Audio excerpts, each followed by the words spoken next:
जब आप रेगिस्तान के बारे में सोचते हैं तो आप शायद झुलसाने वाली गर्मी, अंतहीन रेत के टीले और सूखी हवा की कल्पना करते हैं। लेकिन क्या आप जानते हैं कि एक रेगिस्तान है जहां वास्तव में हर साल बर्फ गिरती है? जब आप रेगिस्तान के बारे में सोचते हैं तो आप शायद झुलसाने वाली गर्मी, अंतहीन रेत के टीले और सूखी हवा की कल्पना करते हैं। लेकिन क्या आप जानते हैं कि एक रेगिस्तान है जहां वास्तव में हर साल बर्फ गिरती है? अटाकामा रेगिस्तान, चिली, और गोबी रेगिस्तान, मंगोलिया, चीन, दोनों में बर्फबारी होती है, लेकिन अलग अलग तरीकों से।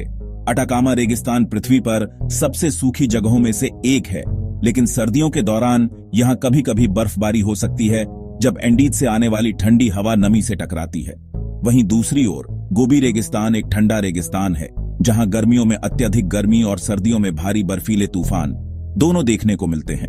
रेतीले रेगिस्तानों के विपरीत गोबी चट्टानी है और अपनी अधिक ऊंचाई और कठोर जलवायु के कारण यहां हर साल बर्फ गिरती है। सभी रेगिस्तान गर्म नहीं होते। एक रेगिस्तान को उसकी शुष्कता, सालाना 250 मिमी से कम बारिश से परिभाषित किया जाता है, तापमान से नहीं। गोबी रेगिस्तान उत्तरी चीन और दक्षिणी मंगोलिया में 13 लाख वर्ग किलोमीटर से अधिक में फैला हुआ है। सर्दियों में वहां का तापमान 40 डिग्री से नीचे गिर सकता है, जिससे बर्फीले तूफान और बर्फबारी होती है।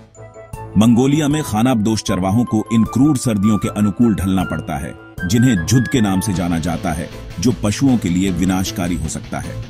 अटाकामा रेगिस्तान में बर्फबारी दुर्लभ लेकिन नाटकीय होती है, क्योंकि यह सबसे शुष्क परिदृश्यों में से एक को एक सफेद वंडरलैंड में बदल देती है। तो अगली बार जब कोई कहे कि रेगिस्तान सिर्फ गर्म और सूखे होते हैं, तो आप उन्हें यह बताकर आश्चर्यचकित कर सकते हैं, कुछ रेगिस्तान जैसे गोबी में हर साल बर्फ गिरती है।